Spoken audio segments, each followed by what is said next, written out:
Now let's see what is Dalton's atomic theory, right? We can also see this Dalton atomic theory as an explanation of laws of chemical combination, right? So Dalton's atomic theory provided an explanation for the law of chemical combinations. And according to him, according to this Dalton's atomic theory, all matter, whether an element, a compound, or a mixture, it is composed of small particles called atoms.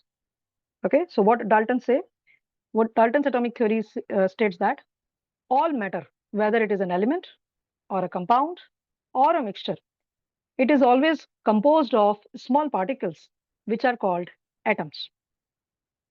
Is that clear? So please write down. Okay. So Dalton's atomic theory explained the law of chemical combination, and it states that all elements, compounds, or mixture, they are always composed of small particles which are called atoms, right? Okay. Now, there are certain basic postulates or main postulates of Dalton's atomic theory, right? So put a heading, main postulates of Dalton atomic theory. Let's see what are these one by one. So what are the different postulates of Dalton's atomic theory? It states that every matter is made up of small particles, and these are called atoms. Okay, so every matter is made up of atoms. Atoms are indivisible particles which can neither be created nor destroyed in a chemical reaction. Okay, right? Atoms of a given element are identical in mass as well as in the chemical properties. Okay, atoms of different elements have different masses and chemical properties. If these are the elements of different elements, then their chemical properties will be different. Their masses will also be different. If the atoms are of same element, then they are identical in the mass. Their mass will be same and their properties will also be same, right? Atoms always combine in the ratio of small whole numbers to form compounds, as we have just seen, right, in the law of constant proportion, that they always combine in a ratio, in a fixed ratio to form a compound. And the last one is the relative numbers of and kinds of atoms are constant in a given compound, right? So these are the main postulates of the Dalton's atomic theory. And how we can explain this? We can say that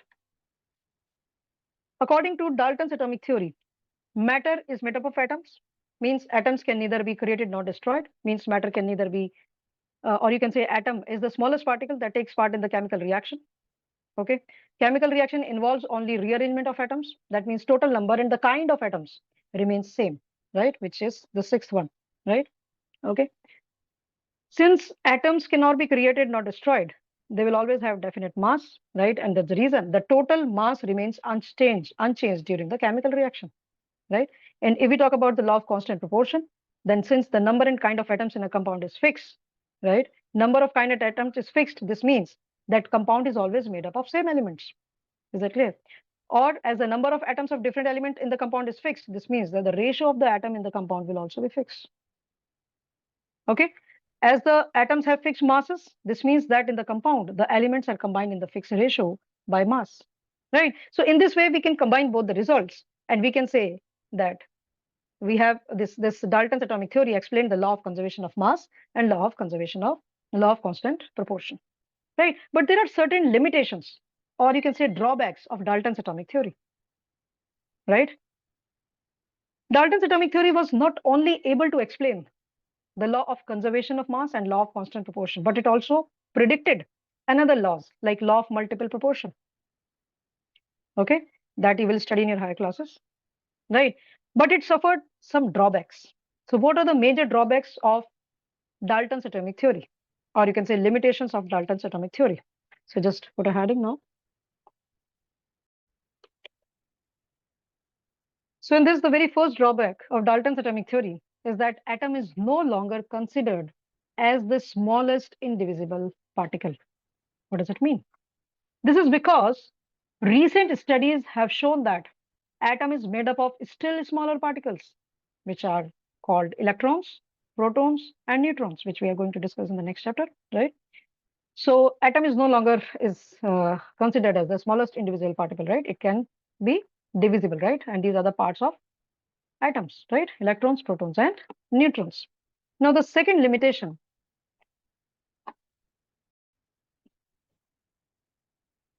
and it is The second one is atom of the same element may have different masses, right? However, Dalton's atomic theory, what it said, that for an element, all the atoms will have same masses, but it is not like that, right?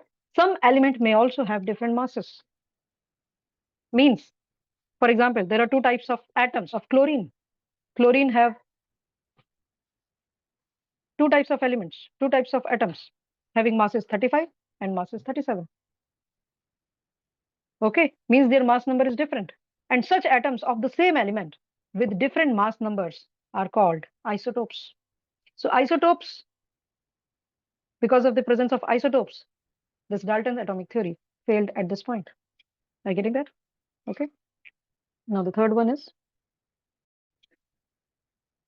so now in this, the third one is atoms of different elements may have same masses, right? This is the limitation, the drawback of Dalton's atomic theory, right? It could not explain that why atoms of different elements may have, different elements may have different masses, right? For example, atoms of potassium and calcium, they are having same mass number.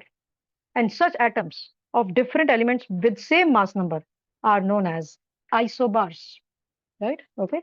So there are isotopes. Isotopes are the atoms of the same element having different masses, right? And isobars are the atoms of the different elements having same masses, right? So these two exceptions actually fails the theory of Dalton explanation. Is it clear? Now the next one is the fourth one.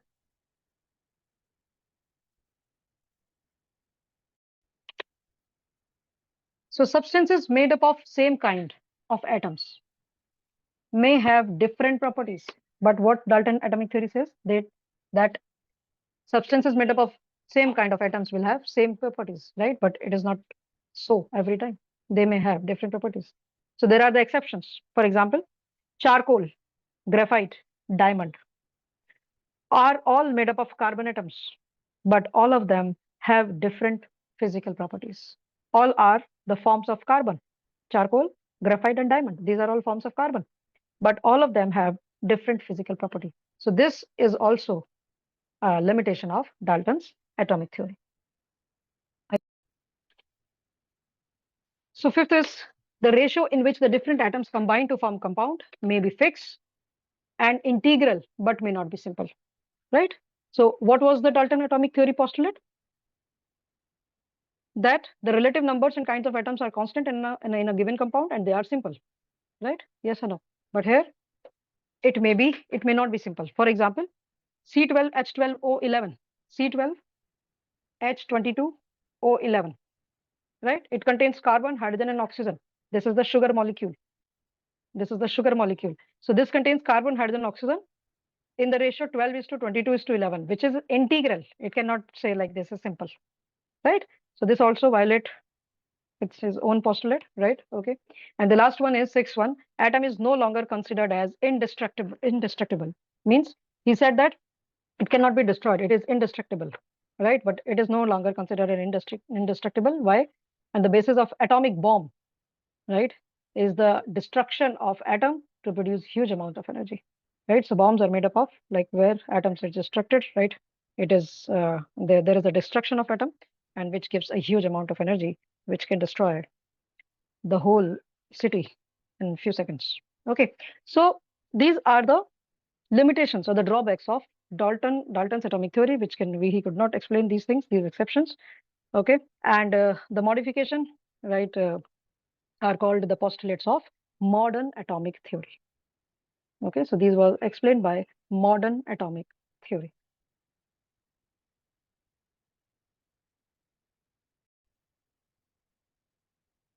Now, let's see what is atom. Okay, what is an atom? An atom is defined as the smallest particle of an element, which may or may not be capable of free existence. Okay, that means it may not have independent existence, but take part in a chemical reaction. Okay, so what is atom? Atoms are the smallest particles of an element, which may or may not have independent existence, but take part in a chemical reaction. And these are the building blocks of all the matter. Okay. Okay, so these are the building blocks of all matter, right? So if we see the example of like atoms of hydrogen, oxygen, nitrogen, right, etc., these are not capable of independent existence, right? They cannot exist independently, right? They always forms a compound, a molecule. They always in a molecule form, right? In a compound form. But atoms of helium, neon, argon, etc., these are capable of independent existence. They can exist independently. Okay, right? These are the inert gases, the noble gases. What are these? These are noble gases, highly unreactive, and they can exist in nature independently. They do not combine easily, right? So they can found in the free state, right? They can found freely in on the earth, right? Okay. However, hydrogen, oxygen, nitrogen cannot be found in the free state. They always form compounds. Is that clear? Now, what are the size of atoms? Atoms are very small. Okay. Atoms are very small. Okay. And their radius is measured in nanometers. The radius is measured in Yes, yes, ma'am. nanometers. Just a minute. They are measured in nanometers. Yes. Okay. And 1 nanometer is equal to 10 to the power minus 9 meters. Okay. Right. And hydrogen atom is the smallest atom. Hydrogen atom is the smallest atom. And its radius is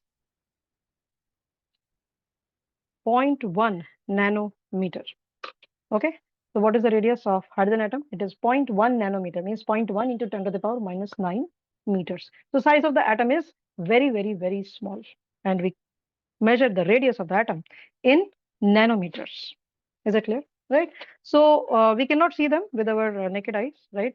So because they are very, very small. So recently, highly sophisticated microscope, which are called scanning tunneling microscope, or has been devised which has made it possible to take the photographs of atoms.